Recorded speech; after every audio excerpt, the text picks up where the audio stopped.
Welcome, everyone. My name is Carrie Wilsuse, and my pronouns are she, her, and I'm the Dean of Student Services and Director of Admissions at Maine Law. Thank you so much for joining us today, and a very special welcome to our admitted students. So each year, we like to highlight the extraordinary work of our students in a Student Impact Summit. This year, we've chosen to share the work of Maine Law's Refugee and Human Rights Clinic. To speak more about the unique program, I introduce you to Professor Anna Welch. She is the co-director of Maine Law's clinical programs and founding director of the Refugee and Human Rights Clinic. Under Professor Welch's leadership, the Refugee and Human Rights Clinic has garnered national attention and has given students extraordinary opportunities to advocate for and educate people in Maine, Boston, Texas, and now Mexico. Professor Welch. Thanks so much, Carrie, and thanks so much for all of the incredible work I know you've put into this summit. So before we jump into the presentation, I just wanted to give you a little bit of an overview of our clinical programs here at Maine Law. So Maine Law has one of the oldest, most established clinical programs in the country. Our first clinic opened, which was our general practice clinic, opened in 1970. Since then, our programs and our faculty have received many regional and national awards for the work we do to ensure that our students are practice ready upon graduation. Our clinics are just one of many experiential learning opportunities here at Maine Law. We don't have time to get into all of those opportunities today, but even just within our clinical programs, we cover a wide range of areas, from immigration to youth justice, to prisoner assistance, to family law, to criminal law, to rural practice, among a number of other areas. All of our clinics teach core lawyering skills regardless of your area of intended practice, including key skills such as interviewing and counseling, marshaling of evidence, working with witnesses, conducting legal research, legal writing, and oral and written advocacy, and so on. I am more than happy to answer any questions after the presentations about these various opportunities here at Maine Law.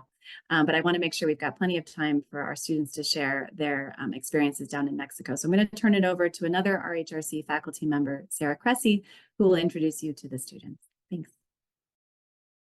Hi, everyone. As Anna and Carrie said, we are so thrilled to have you joining us to hear about the work that our students have been doing down in Mexico City. So my name is Sara Cressey. I'm a visiting professor in the Refugee and Human Rights Clinic. I'm also fortunate enough to be a Maine Law alumna and an alum of the RHRC, where I got to work with Professor Welch as a student, and I'm thrilled to be back in the clinic working with our amazing students and with Professor Welch. So you're going to be hearing from 4 of our amazing third-year law students who are participating in the RHRC. All 4 of these students had been in the RHRC and gotten some experience doing asylum work prior to their work in Mexico City.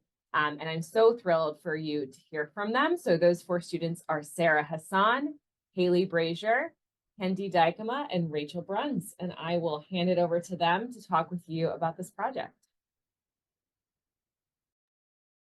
Hi, everyone.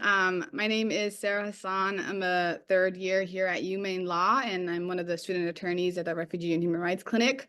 I joined RHRC spring semester of my 2L year, so January of 2023, and I've been there ever since. I was also one of the summer student attorneys at the RHRC this past summer, and it's been an incredible experience, and we're all super excited to share with you just some of our experiences that we've had here so far.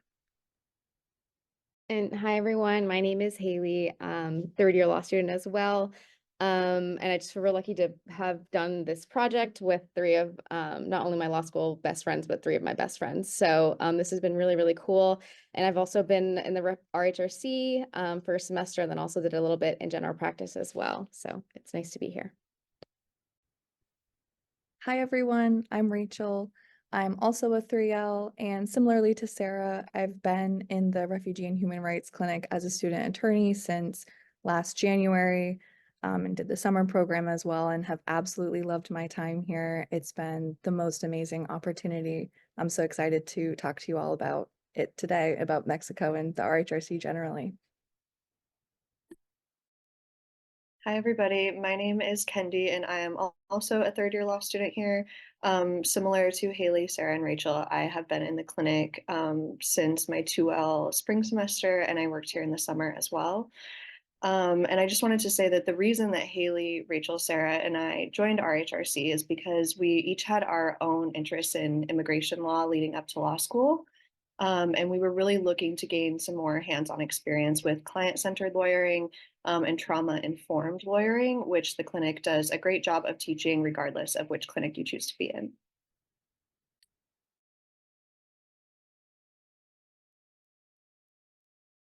So we wanted to start off by giving you an overview of the importance of this project and why it is we went to Mexico in the first place.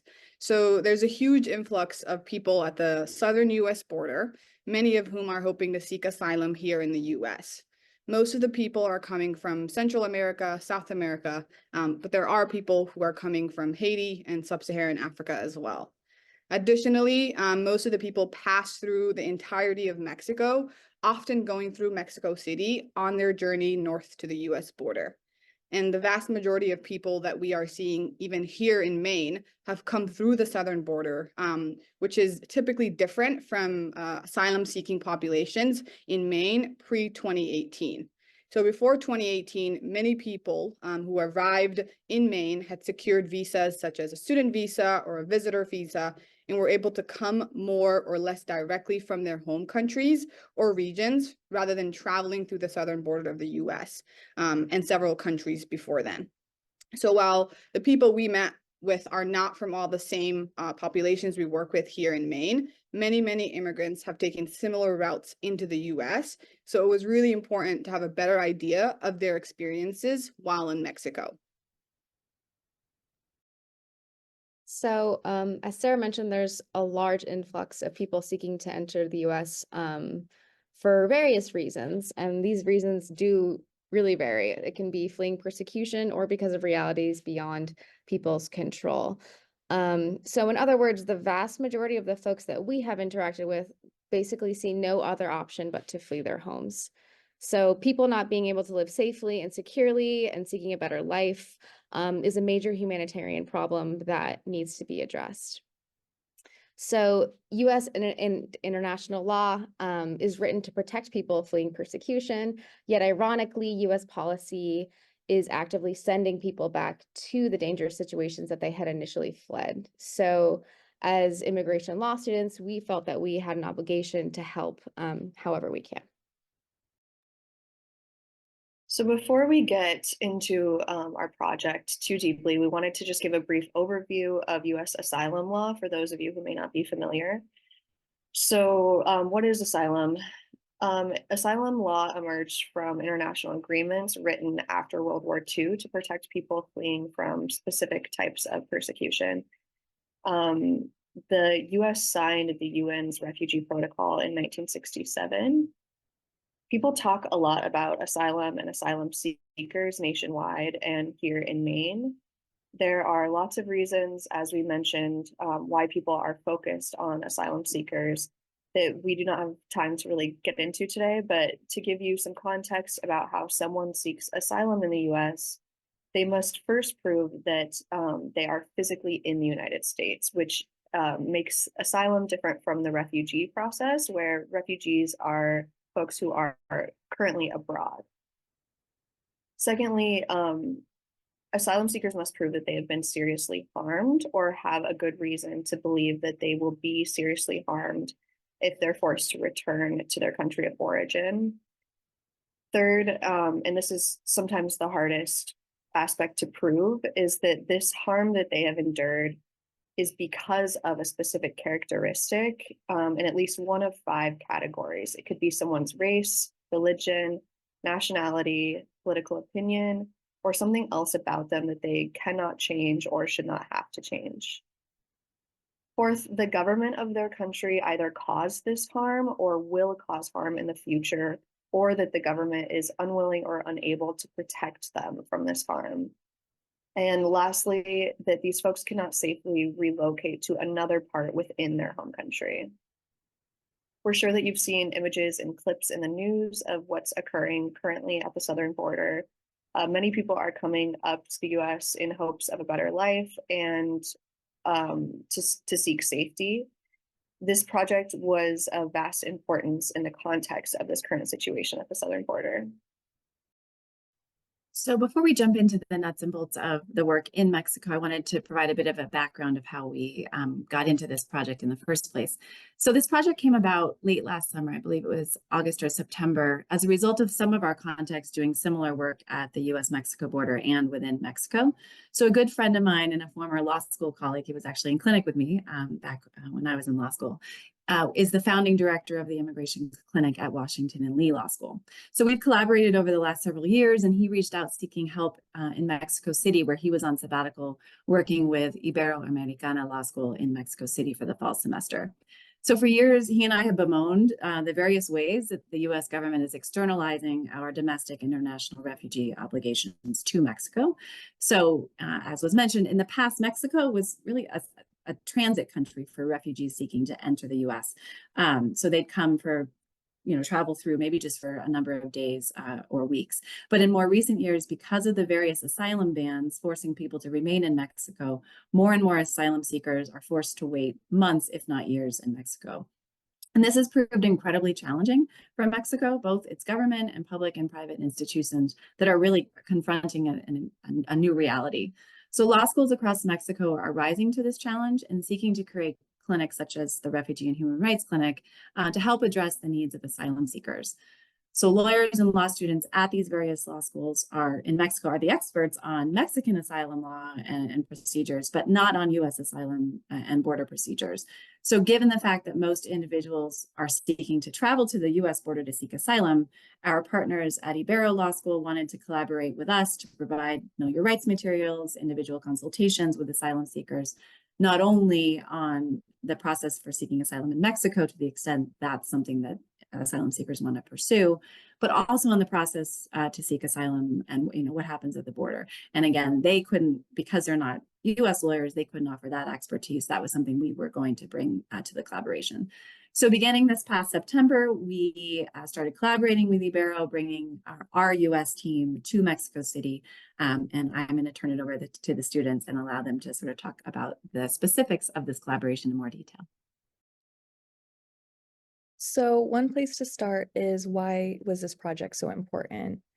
Well, one reason is because people often end up at the border with little to no understanding as to what is going to happen next.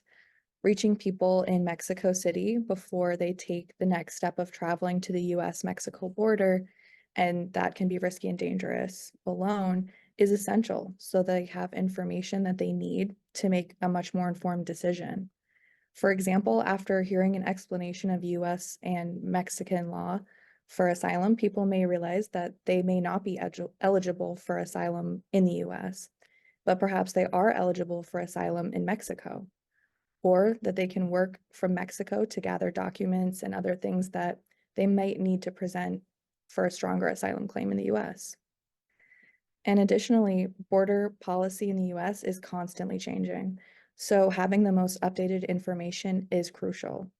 For example, just a month before Sarah and Haley went to Mexico in October, they learned that a new policy where Mexican officials were stopping people north of Mexico City who were en route to the US border and detaining and deporting them back to their home countries before even reaching the US.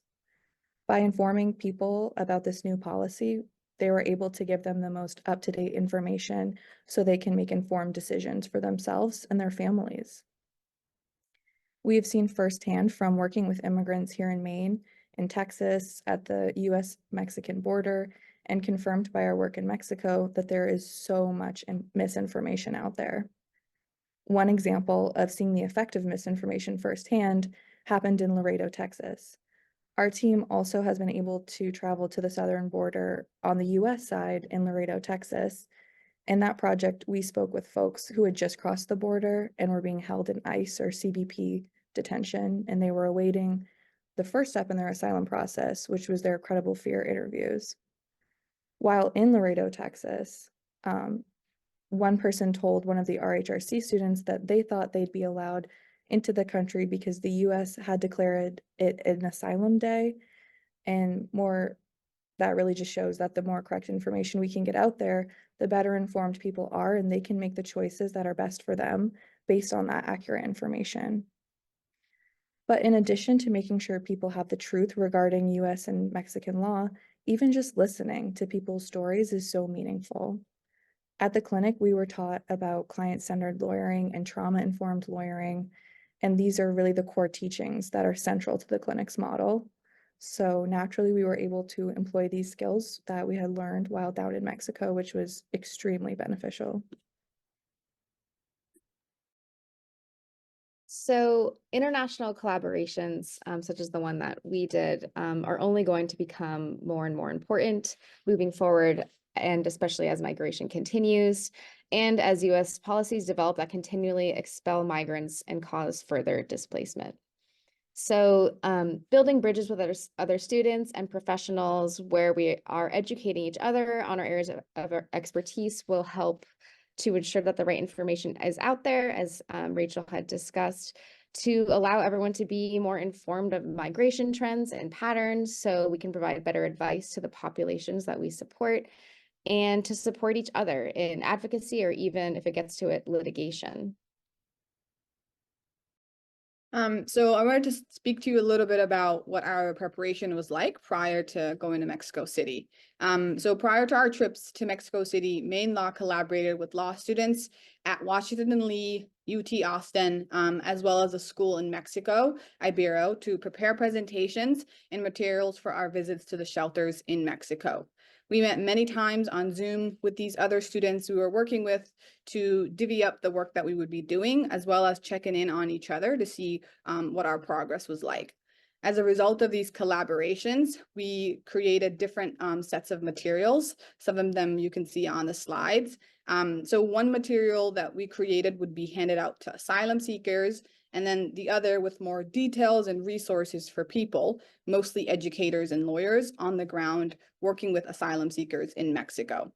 Importantly, we also learned from the Ibero students that the biggest need for information was the biggest need for information was more information for asylum seekers about what happens at the border and what the process for asylum is like in the US.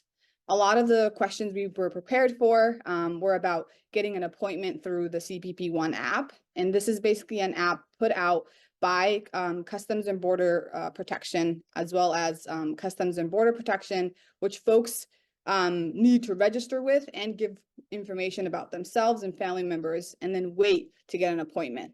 And then at their appointment, they arrive at the southern border, and this is their path to entering the country. Right now, people need to have an appointment with CPP-1 to be able to enter through the border as a non-citizen. And this is a relatively new policy since May 2023 and has had a really big impact on folks trying to come through the southern border. And as we will talk about later on when we discuss the shelters, folks now need to wait sometimes months for an appointment, often in shelters and without any housing at all. And these appointments often take months to get. In addition to these handouts, we wrote and delivered informational Know Your Rights presentations based on our handouts.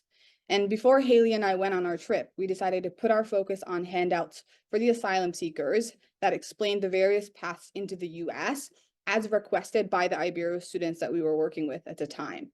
And these handouts went through many iterations due to just the constant feedback loops. So the clinic model functions this way. The students create and put together materials, send them to supervisors for review, and then supervisors give us feedback, and then the students incorporate this feedback.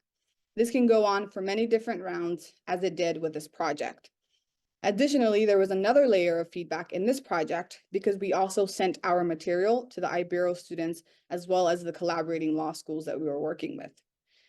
Throughout the creation of these, we made sure to make it as visual and as much plain language as possible. So this meant avoiding legal terms, breaking concepts down into everyday language that most people would understand. So before we went to the shelters in Mexico, we made plans, even before traveling to Mexico City, to join the Ibero Legal Aid Clinic for their standing class time. When we arrived, we mooted our presentations with the Ibero clinical students. This meant that we read the presentations we had prepared about US asylum law and processes aloud, and then got live feedback on what could be worded differently or cut. Ibero provided with us a lot of valuable feedback. They have a better sense of what things are like on the ground in Mexico City, and therefore they were able to explain to us how to best structure our presentations. Being able to see the campus and learn about the programs they had, including the legal aid clinic, was really meaningful. It's really important to see how other universities operate and also the differences and similarities between our school and theirs in Mexico City.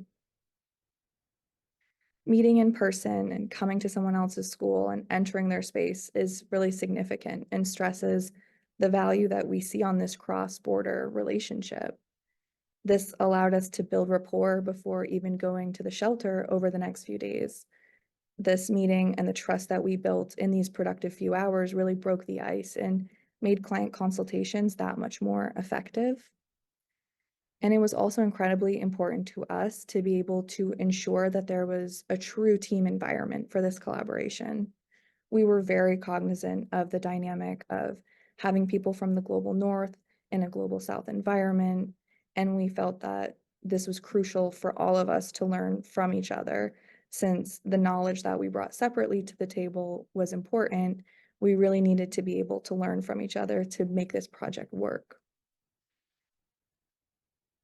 So we wanted to talk to you a little bit about what our experiences were like when we visited the shelters. So during both our October 2023 as well as our February 2024 trips to Mexico City, both Maine law teams visited a shelter called Casa Tochan to give a presentation and conduct individual consultations. During the presentation in October, everyone in the audience was very attentive, and they were really examining the handouts that we were given out, as well as were taking pictures of these handouts. And for context, most of the residents of this specific shelter, Casa Tochan, that we were at were men from Central America, and almost all of them were Spanish-speaking individuals. And then after the presentation, we had one-on-one conversations with the residents to answer their questions about immigration in the US and Mexico. Haley and I, in our first visit in October, split up into two groups, with each of us partnering with an Ibero student.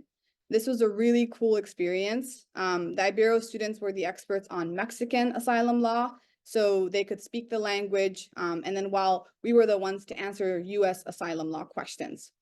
I think experiencing the power of sharing knowledge and combining our respective areas of expertise really made it apparent how essential this collaboration between New Maine Law and Ibero student really was. So nearly all the questions that the shelter residents raised during our individual consults were in some way related to US asylum. And some of these conversations turned into some really meaningful conversations, even if they started out as questions that weren't necessarily about US asylum. So for example, I spoke with one man who was from Venezuela, and he actually had a pretty strong asylum claim based on what he was telling me. He was a gay man who was abused by the Venezuelan government. So I kind of wanted to talk to him about his claim to kind of develop his story more, but he really wanted to talk about the US. So he had questions about what are the police like towards gay people in the US? And he was asking about what the US was like in general. Like he was telling me he wants to enter the US, he wants to go to school. He was wondering about adoption because he wants to adopt a child in the US. So all of these questions that maybe to me originally felt unrelated to US asylum, but they were actually really meaningful conversations. And we eventually got into developing his story, but I think it really helped build a lot of rapport and also offer me perspective on what people are actually thinking about initially. So there were also a few questions in these conversations about what to say to an asylum officer when crossing the border. And this was when we helped individuals develop their stories by talking with them about the requirements of US asylum law and asking them questions to have them think more specifically about whether the facts of their lives fit within the lens of our US asylum laws. So this is similar to the work that we do with the folks in detention in Laredo, Texas that Rachel had discussed, who have just crossed the US border. So it felt particularly important to get information to people who were in Mexico before they crossed the US border. So kind of an example of how we would approach the situation is we begin asking someone, what would you tell the asylum officer if they asked you why you left? And kind of hear what they would say initially, and then kind of start asking them more questions to dig into the story to see if their story could fit in to the elements of asylum. So you could probably tell that our consultations with individuals were very, very tailored and guided by the asylum seekers based on the questions that they had had. Kendi and I were able to visit the same shelter as Sarah and Haley when we traveled to Mexico City in February, and we had a very similar experience there. We were able to answer all of the questions that folks had there and set up our consultations similarly to what Sarah and Haley described, with either Anna, who is fluent in Spanish, or an Ibero student interpreting for us. And additionally, we visited a second shelter on our trip called Cafe Maine. The shelter was equipped to handle around 150 people, and we were told that they were currently housing close to 600 when we were there. We presented to about 100 people at Cafe Maine, and that's versus about 25 at Casa Tochan. So because of this, we were not able to speak with everyone individually as we were with folks at Casa Tochan, unfortunately. We were overwhelmed with questions about the CBP One app, which, as mentioned earlier, is the app used to get an appointment at the southern border that folks have to use to enter the US. And we also had questions about the process of getting into the US more generally, as well as substantive questions about US asylum law. So here the handouts were extremely helpful at Cafe Maine, since we were not able to speak with everyone, and others who were not present at the time that we gave the presentation were still able to get the information later. Many of the people that were there were children, since this shelter prioritized housing for mothers and children. But because they prioritize for mothers and children instead of the men of the family, it was also common that families did not want to be split up, and so they would therefore decide to sleep outside with their entire family unit. The shelter workers at this shelter that Rachel was just discussing brought us outside to see some of these encampments, which are pictured here. So essentially, Cafe Maine doesn't have the space to house everyone. And so many people, hundreds of people, have set up like a makeshift encampment just a couple blocks down the street from Cafe Maine in order to access some of their basic resources like food, water, basic medical supplies when they're available. So as you can see, there was a train that goes right through the middle of this particular encampment, which is obviously quite dangerous for the many children that are living in these camps. Additionally, the shelter workers let us know that although they do their best at providing basic needs for the people here, there is no local, state, or national support for these folks. They do not have reliable access to clean water or food and are really doing their best to get by while they await an appointment to get to the US border. We were able to provide copies of our handouts to these folks, which provide information about the best path to the US and what people can expect if and when they get there. In addition to the really incredible work that we did in the shelters, another important component of our work in Mexico City was building relationships with other nonprofit organizations that work with and advocate for migrants. So when Haley and I went to Mexico in October, Anna had set up a meeting with the Center of Migrant Rights. And at this meeting, we discussed our work with them as well as what they do. So CDM works mostly with temporary workers coming from and going to the US. And it is a mix of those who are undocumented as well as those who are visa holders. And many of these migrant workers are taken advantage of and abused during the course of their employment. So CDM does work on many fronts to advocate for these individuals who are in those positions. And this meeting was particularly important for a lot of different reasons. We were able to collaborate with CDM on the ways in which we might be able to support migrant workers here in Maine. And our professor Anna described Maine as a black hole for resources for people and as to what is actually going on at these employer sites. So we were able to circulate information between Maine to CDM to give each other more resources to better understand as well as advocate for migrant workers who might end up here in Maine. And then we also discussed potential future collaborations to write reports together related to migrant workers in Maine. For example, migrant workers that work in the seafood industry or the agricultural industry. So in October, Sarah and I also, and Anna and I got to meet up with IMUMI, or the Institution for Women in Migration. And similar to our meeting with CDM that Sarah discussed, we discussed our work with IMUMI, and then they discussed what they do as well. So IMUMI does a lot. It's insane how much they do. So they have various staff attorneys who do various forms of legal assistance and representation in family matters where they intersect with immigration. They do strategic litigation where they go to trial with other organizations invested in immigrant justice. So a pretty big example of that was there was a big fire in the Juarez Detention Center in Mexico about a year ago from today, where many people died. The Border Patrol agents did nothing to help people escape. In fact, they locked them in and people essentially burned alive. So 7 of those survivors are being represented by IMUMI currently in holding the Mexican government accountable. So, and IMUMI also has a legal clinic where they meet with people passing through Mexico City, similar to what we did at Casa Tochan, and they give them people passing through the information they need.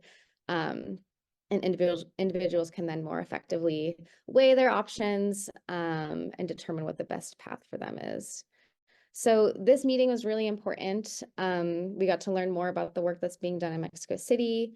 We now have increased contacts in this line of work to stay better informed about the changing policies and trends. It was a connection to go to other shelters in the future. And in fact, when Sarah and I were at Casa Tochan, one of the IMUMI attorneys, Maggie, came with us to Casa Tochan because she hadn't been there yet. And actually a Maine Law student is currently externing there this semester because of this connection. She was in one of the previous photos, Divya. So she's the first Maine Law extern to ever go there, and she's living in Mexico City, and she was actually able to work with Kendi, Rachel, Anna, and Sarah when they were doing their shelter visits in February. So we wanted to take some time to share our final reflections and just what this project has been for all of us. We all feel that this was a culmination of everything that we had been working towards in law school and in the clinic. We all applied to law school because of our desires to do this exact kind of work in immigration. As a result of this opportunity, we actually got hands-on experience, and we plan to continue this kind of advocacy in whatever future work that we may end up in. It is really important to mention that lawyers, asylum seekers, and service providers alike were extremely happy to have the handouts that we created, and our hope is that these handouts will be distributed throughout Mexico. And asylum seekers in the shelters, as well as those that we consulted, were even taking photos and were reading these handouts really thoroughly during the visits as well. So it was a really incredible, I think, resource that we were able to create and provide to a lot of different people. So moving forward and building on this project, as a result of the work that we've done so far, we know how important it is to continue building on what we've done. So we are currently in the final stages of creating some short audio recordings that of the information that we had developed in the handouts that we were giving. And these recordings will be in Spanish, and they will be easily shared on cell phones and chats to ensure that as many people as possible that are traveling through Mexico have a chance to get accurate information on US asylum law. And we hope that some of you listening will have a chance to continue the work that we started in Mexico City if you plan to be part of the clinic in the future. And again, we really can't stress how transformative this was as a law school experience. We all really recommend the clinic to any future students that are listening. Even if you are looking for a different experience than what we've been describing, the clinic is really a fantastic opportunity to get real life, hands-on attorney experience while still having the benefit of a professor's supervision. And additionally, there is at least one collaboration that's occurring between a nonprofit organization and Ibero that used our collaboration with Ibero as a model. We hope that our work will continue to inspire other collaborations and outreaches throughout Mexico and at our border. And we are so proud that as a result of this project, people now have easy to understand, accurate information for their paths to entering the US, and they're more empowered to make educated decisions that are the best for them and their families. Thank you all so much for joining us today. We really appreciate everyone here, and we would love to answer any questions. So yeah, folks, if you are an attendee and you have a question, just pop it right in the Q&A box, and I'll take those questions and give them to our fantastic student presenters. Thank you all for sharing your experience with this project. And it goes without saying, but I will say it anyways, that we are so proud of the work that these students have done. And it was just an absolute pleasure to be able to have them all participate in this project.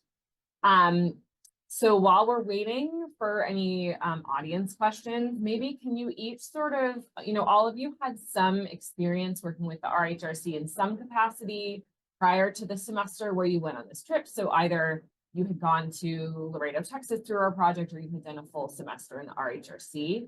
Would any of you share maybe sort of how that prior experience in the clinic prepared you to participate in this particular outreach project?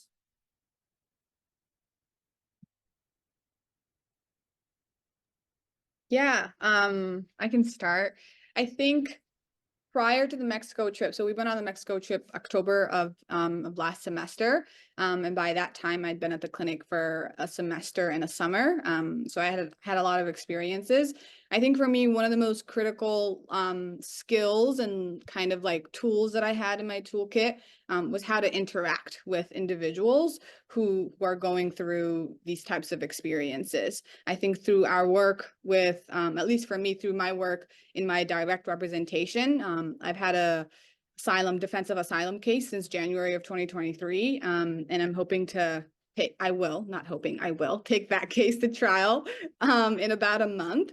So yeah, I think through that experience, as well as my experience doing outreach work in the Maine community, I was really, really empowered, and I think I was able to better understand how to communicate through the lens of client-centered lawyering, through the lens of trauma-informed lawyering, how to better communicate and advocate for these individuals in a way that centers their needs and in a way that puts their perspective at the forefront. And I think similar to what Rachel was saying at the beginning, right? Like we are coming from our own worlds, right? Like we're in our own worldview, we're in America, we're in Maine. I think we have certain privileges that a lot of asylum seekers and migrant workers and individuals that are going through these journeys haven't had the privilege to have. So I think it was really important for us to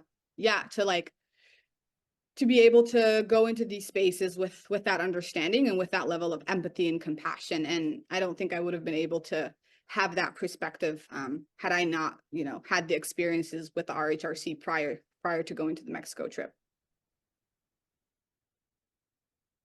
Awesome. Thank you, Sarah. Do any of the rest of you want to add to that? We've got a couple more questions coming in from the audience, so I can also respond to this as well.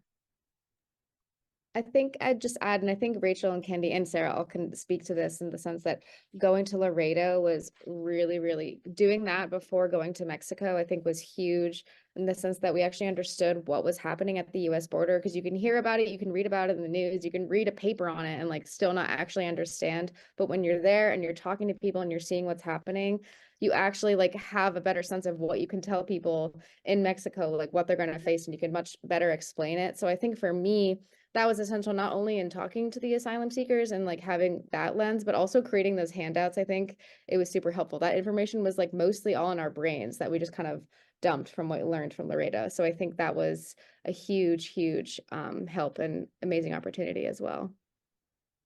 So yeah, the students mentioned this a couple of times just to provide a little bit more context for this. So the RHRC has a relationship with a project down on the US-Mexico border in Laredo, Texas, where our law students who are enrolled in the clinic have the opportunity to go to Laredo and do consultations with folks who are asylum seekers who are getting ready for their credible fear interviews, which is sort of the first step in seeking asylum for someone coming across the border.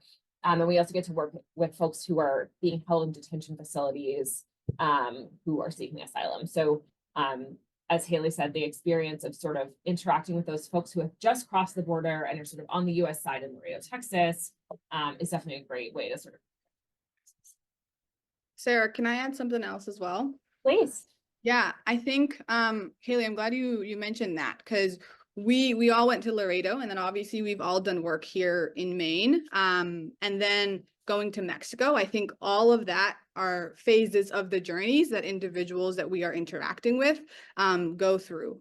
Like we were saying earlier, so many of the people that we end up talking to here in Maine and who we're helping either in limited purposes or there are direct representation clients, they've gone through Mexico City. Some of them have ended up in detention centers. Some of them have ended up, encountering all these different people throughout their experience of coming to Maine. And as advocates who are trying to work with and who are trying to help these individuals the best way that we can, I think it's been really cool for me as a student and as a RHRC student attorney to have the experiences, in Laredo, working at the border, having gone to Mexico City, working with nonprofit organizations, as well as working in shelters, and then being in Maine and, working with these individuals in this capacity as well. I think it gives us an opportunity to be able to kind of take a step back and see all of the different ways and all of the different journeys that our clients and the people that we advocate for have had. So it's really, really critical. Thank you all. Someone from the audience is asking, did you go to Mexico while also attending classes? This is a great question.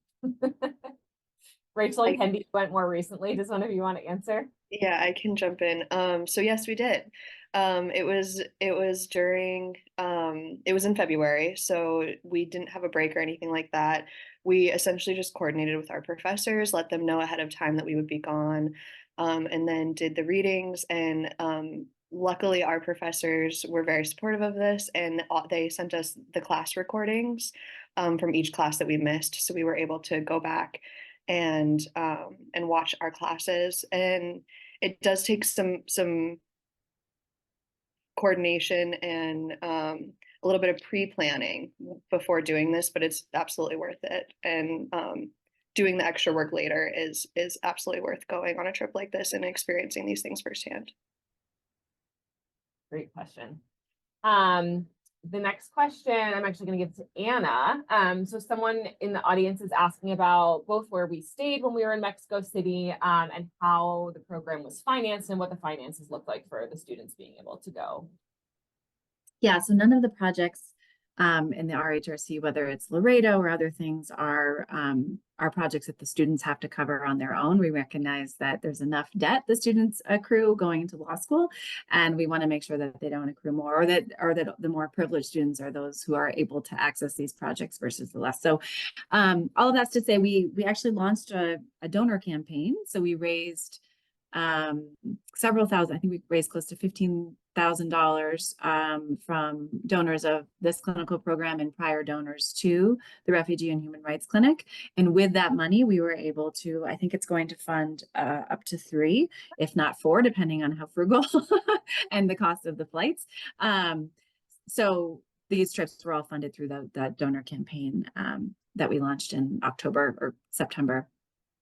In terms of where we stayed, we were really careful to keep our expenses low. So there was a hotel sort of at a good middle point that we stayed at for the first trip. That was more of an expense than we wanted to accrue. So, but it was still, a manageable expense. But the next trip, we actually found, now that we gotten our bearings in Mexico City, we found Airbnb that everyone had their own separate room, but we were all able to be together and work together from that home. So, yeah. So I think the big point is through the help of donors and supporters of the clinic, we're able to do projects like this and at no expense to the students. Another audience question. So were there any cases that the RHRC took on during your time in Mexico, or have the partner organizations recommended certain cases? Essentially, was there any sort of follow-up or ongoing representation?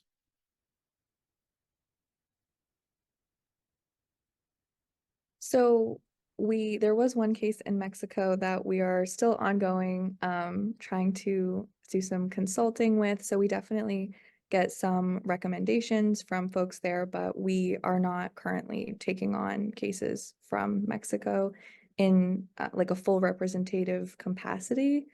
But we are certainly happy to talk to people while we're there as much as we can about their situations, kind of how we described during the presentation, but not taking them on as a full direct rep later on.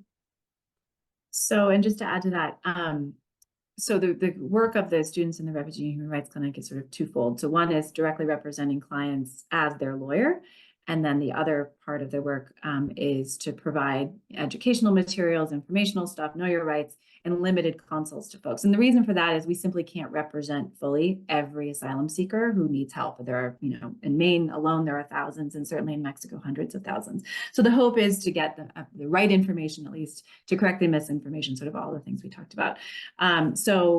Our goal in Mexico, and even a lot of our outreach work that we do in Portland and regionally and at the border, is to, limited consults and forms assistance and things like that to help people get on the right track, to increase their odds of success in their cases. But yeah, as Rachel mentioned, there are some that we might do extended limited representation for once in a while, especially with our Maine asylum outreach work. We'll take a case from that work. But again, I think the hope is to spend some of, rather, depending on the student, some, if not the majority of their time doing limited consults to help as many more people as we possibly can. Yeah, and Kendi is we've had students who really focus their time in the RHRC and outreach work, and Kendi's doing some of that this semester. So if you all have more questions about our local outreach work, not to put you on the spot, Kendi, but I'm sure she'd be happy to answer. So someone has asked, there were 2 other American law schools referenced in the material. Did you interact with those law students as part of the project? I don't know if which one of you wants to, I guess Sarah and Haley, do you want to talk about the initial collaboration with Washington and Lee, and then maybe Rachel or Kendi, you can talk about our UT collaboration. Sure. So Sarah and I worked with Washington and Lee. So it was 2 men that we met with, Ian and Jose. We met with them on Zoom, probably like maybe as I got closer, maybe like every week, just like to check in, or always constantly emailing to kind of figure out who was going to do what our progress was, and also constantly like sending our stuff back and forth to each other for edits. So it was a lot of back and forth, honestly. It was like collaboration is great, but it's also really hard and takes up a lot of time. And that's kind of, I think, the bulk of our work, Sarah and I were saying, was leading up to Mexico. Like Mexico, it was a lot of work, but we had done so much work beforehand with WNL that that's where, like, honestly, the bulk of the product came from, was the time leading up to it. So I don't know if you want to add more about that. Yeah. Yeah, I think as Haley mentioned, I think we had a lot of Zoom meetings prior to us going to Mexico City in October with Ian and Jose. I would say we met about once a week from like September until October. And yeah, it was really cool experience for us, because I think obviously we had our own experiences with the Refugee and Human Rights Clinic here at UMaine Law, but they also are law students and they're in their own immigration clinic. So it was cool to kind of collaborate and pass our information and pass our expertise in that way. And then additionally, although Haley and I were the first group to go, eventually Ian and Jose also went to Mexico City as well.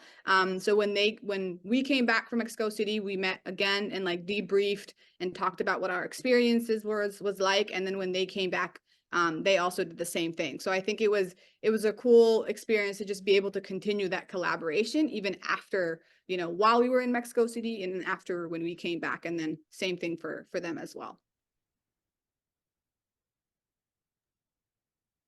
Similarly to Sarah and Haley, Kendi and I have also been working with an American law school, the University of Texas, and some students there. We're working with 3 students, and we're still working together because even though we went in February, our work is ongoing because they just went in March.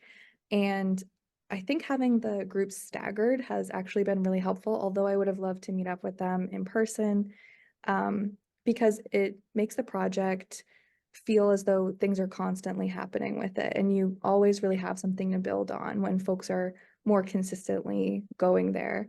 That's been really helpful. And it's been great to split up the work and have other perspectives to bounce things off of. For instance, because they're in Texas, they have a lot of different information than we have in Maine, and that in and of itself is super helpful when we're coming up with what folks need to know and what's the most accurate information.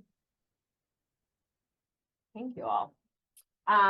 So we've got a question that I think is really for Kendi and Haley, because you both had experience in other clinics before joining the RHRC. So the question is, how did skills from the general practice clinic translate to your work in the RHRC? Would you say that it was beneficial to participate in GP prior to participating in this more specialized clinic?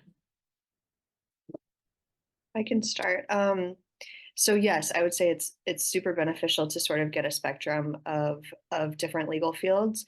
I think for me personally, the biggest takeaway was I think anyone who is in need of a lawyer has likely experienced a certain amount of trauma.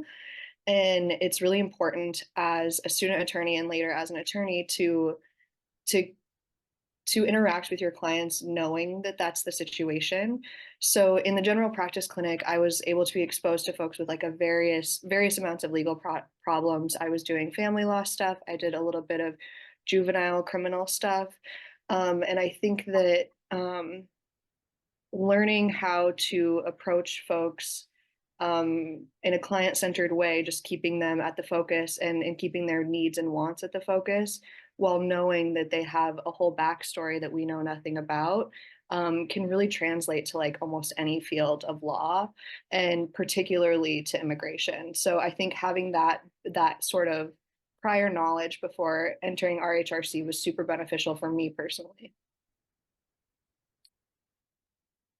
Yeah, I pretty much would say everything Kendi said. And then in addition to that, just like generally knowing how to ask the right questions. Because even in family law cases, you know, if you're trying to get sole custody for a kid, you're trying to ask the right questions so you can like meet all those factors that you need to get custody, or like that a judge would look at. So like it focuses on similar skills of just like figuring out what your end goal is, what questions to ask, how to ask them, asking follow-up questions to figure out, to really dig into someone's story, because a lot of times clients don't really know what they need to say until you kind of really probe at them for 1 to 2 hours, honestly, until like stuff finally comes out. So I think that was a really, really helpful skill as well. Maybe I can just add too. So I mentioned that regardless of the area of practice that you intend to go into when you graduate, every clinic here at Maine Law teaches core lawyering skills. So what we encourage students to do is take as many clinics as you possibly can to get the varied sort of practice experience. But in each clinic, so, you know, Rachel and Sara hadn't done general practice, and it wasn't necessary for them to then be able to do their interviewing and counseling and trauma informed, because all of the students in all the clinics in their first semester have to go through the same class. So we have a lawyering skills for clinical practice class that all of the clinic students participate in, and that's co-taught by me and another professor. And everyone's learning the same skills, right? And in terms of that, as you know, Haley mentioned, sort of the deeper dive into the client's facts, et cetera. So, you know, it's not required that you have done another clinic. I don't think it necessarily, you know, I think the more clinics, the better, to tee you up for success and to have you be that much more practice ready when you graduate. I mean, our students who have done certainly even one clinic in their law school, I think often arrive into practice as almost second-year associates, because they have such detailed, you know, lawyering skills experience. But if you've done more, then maybe you even arrive as a second or third-year associate in terms of the type of ability you have as a lawyer to hit the ground running. Yeah, absolutely. Our clinical model means that our student attorneys are the lead attorneys on their cases. So in addition to getting that formal training on best practices and learning skills, you're really getting an opportunity to put those skills into practice, as the students have said. We've got another good question from the audience. So how do you deal, and any of the students sort of feel free to jump in, whoever wants to answer this. How do you deal with hearing what I'm guessing were incredibly horrific and sad stories of those asylum seekers you spoke with? How do you not cry all the time? Very good question. I can start this off because this is like a really big thing for me. It's really hard. So that's like the reality of it, right? It's not like something that, I mean, I think you can develop skills around it, but the truth is that like we're humans listening to humans talk about really horrific things. So I think for me personally, something that's really helped me is a couple of things. One is like talking to each other about it, right? Because we all kind of like Rachel, Sarah, Anna, and I all went to this encampment and saw like really horrific things. And so debriefing afterwards with folks who have really experienced that with you is super helpful for me personally. Excuse me. And in addition to that, just remembering that like that you are helping, right? So I can hear really horrific things that I can't do anything about, and that makes me feel terrible. But like I'm there to help and to give as much information as I possibly can on a matter that's really important to these people. So I may not be able to provide like the social services that these folks need, but that's not my lane. My lane is legal advice or consultation. And so just sort of remembering my own purpose has been really helpful in kind of coping with the really horrific things that are heard. And like I said, like it doesn't get easier to hear things that are really traumatic. And honestly, I think I wouldn't want it to be, because I think that would be a little desensitization that I don't want. And so I think, yeah, just kind of keeping in mind why I'm there and that I'm actually making an effort to help. Thanks, Kendi. Does anyone want to, do any of you others want to add anything?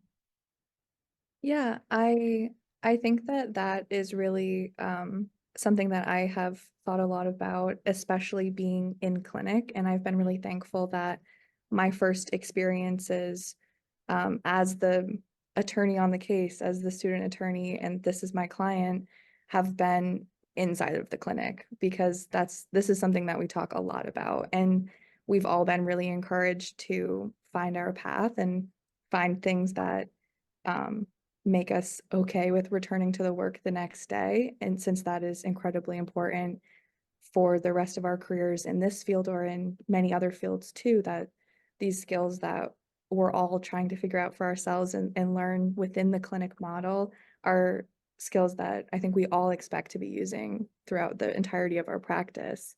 For me, as Kendi mentioned, I mean, the other people on the screen right now are a huge part of this for me. Talking to these people and being in this community is such an incredible foundation to process and deal with a lot of the emotions that come with it. I could not be more thankful for the other people who go through it as well and are extremely supportive. So I think doing that process within the clinic has been such a great experience, although very difficult. Yeah, I think for me, something that I feel like has been really, really instrumental, is having, like Kendi and Rachel said, like having people around you to like validate that this is hard, right? I think sometimes when you're in the role of like someone who's trying to, you know, give service and to advocate and to support, you want to kind of put your own emotions aside and just kind of like be in game mode and try to help. But if you kind of ignore and bottle all of these emotions that you're having as a result of being, you know, facing and kind of confronting all of these horrific things that people have gone through, you're not going to be as great of an advocate. And I think one thing that has been really helpful for me is talking to, you know, supervising professors, both individuals that are at the RHRC, right? Like Anna, Sarah, Erica, another supervising professor, and kind of just getting their perspective on, you know, we just had this really rough client meeting and this is all the feelings that I have. Can you just tell me that it's going to be okay? And I think hearing them validate and affirm me in that has been really helpful. And I think like they've been doing this for so long, so they know, I think they have a lot of expertise and a lot of advice and a lot of wisdom. And it's been really important for me to like seek that out and to be told, okay, you need to take a break, right? Because this is really hard work and it's really challenging in a lot of fronts. And I think for someone like me who wants to do it for a really, really long time, I need to find a way to balance my own self-care, while also doing this really important critical work that is ultimately, at the end of the day, for me, like really important and really, really, yeah, it's something that I want to do, and I want to be able to do it as long as I can. So got to find a way to take care of myself as well. And maybe I'll just add, I think just building off what you all just said is, I wish when I was in law school, there was more of a focus on this, right? So there's so much literature out there and just so much lived experience that says we cannot do this work and not be impacted, right? And I think when I was in law school, it just wasn't talked about. You sort of like, well, suck it up. This is the reality of it, right? And then maybe you're just not cut out for it.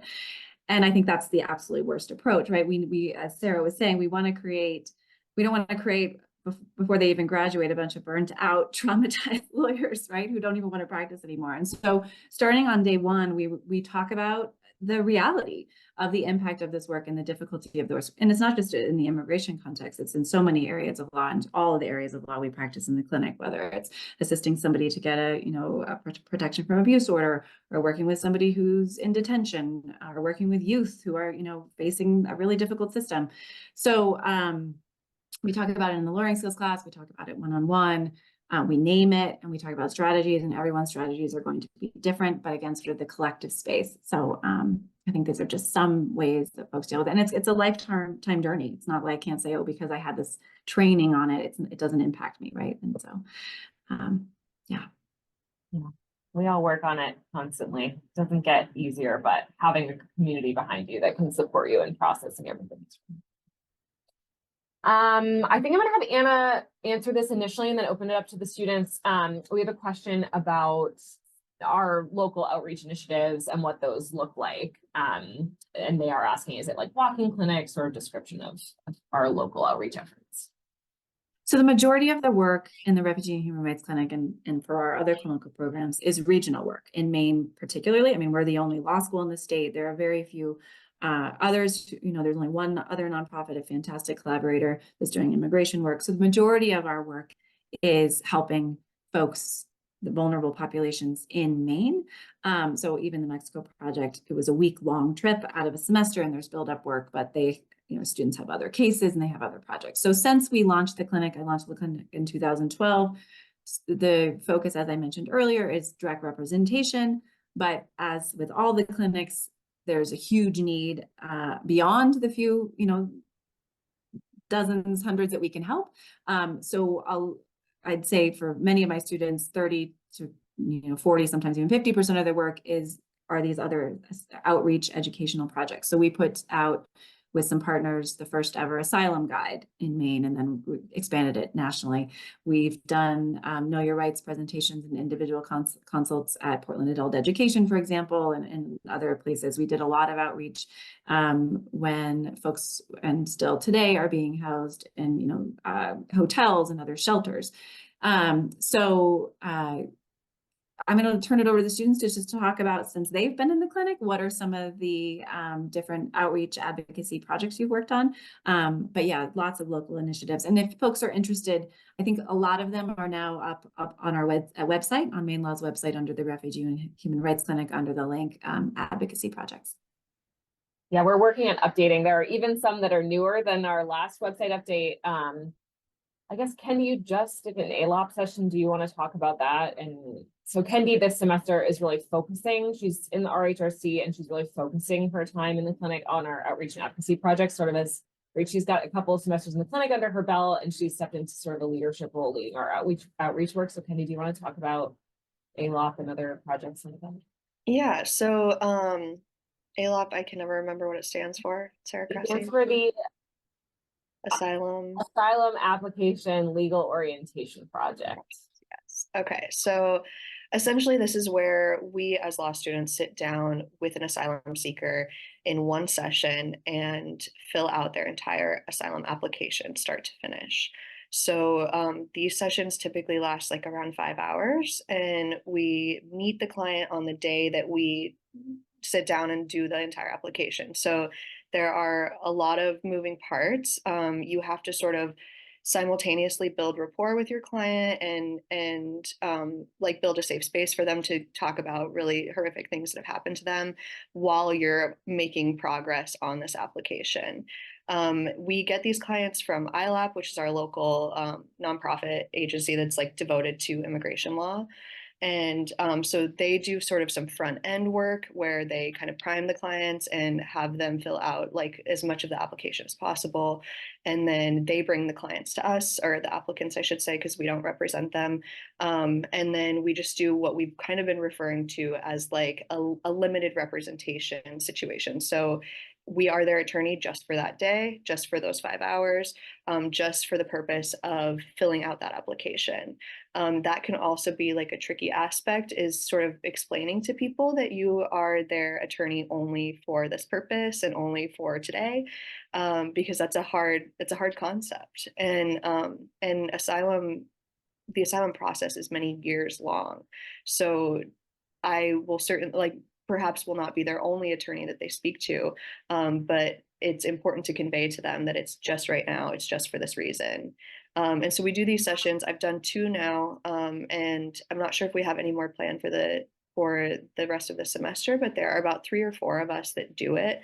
And so we're able to fill out applications for 3 or 4 folks at a time, which is really beneficial. And I would encourage you to take a look at an asylum application, because they are very complicated and they ask questions that even I don't necessarily know the answer to, like addresses from years back and things like that, that are just difficult for anyone to know, particularly people who are on the move a lot. So yeah, as Anna mentioned before, right, this is part of our limited representation work, as Kendi said, and it's a project that we partner with ILAP. So ILAP, the clinic, Catholic Charities of Maine, and the American Bar Association sort of collaborated at the beginning of last summer to launch the project. I think everyone, maybe Haley hasn't done it, but I know Sarah and Rachel did. And as Kendi was saying, the idea is to really help folks who have newly arrived in Maine get off on the right foot with their asylum applications, right? The need is so great for legal representation. There's a real shortage of availability of that representation. So having a lawyer or a law student who can sit down with you and go through this incredibly complex form and listen to your story in a sort of client-centered and trauma-informed way and make sure that you're getting that critical information right has been a really wonderful recent project we've worked on. We also do outreach in local schools. I know a couple of you have worked on that. As Anna said, we've done outreach presentations at Portland Adult Education in local shelters and hotels. Do any of you want to speak to, I know Sarah, was it you who did the youth outreach last semester? You want to talk a tiny bit about that? Yeah. Yeah, I think as Anna was mentioning, like we all had our own direct representation, like full rep cases, but we also did a lot of outreach. And I think for me, kind of the position that Kendi is in right now was my position last semester. So I was able to, me and my partner at the time were able to basically do an entire outreach at Deering High School, which is one of the local high schools in Portland, for young folks who had just recently arrived and or individuals who, you know, are immigrants, are hoping to seek asylum or hoping to seek some other immigration relief here in the United States, but don't really know what, you know, what the process is, who they need to go to. They don't really have much resource. As we've mentioned a few times, it's the need for immigration advocacy and legal aid on that front is so high, but there aren't a lot of people available, unfortunately.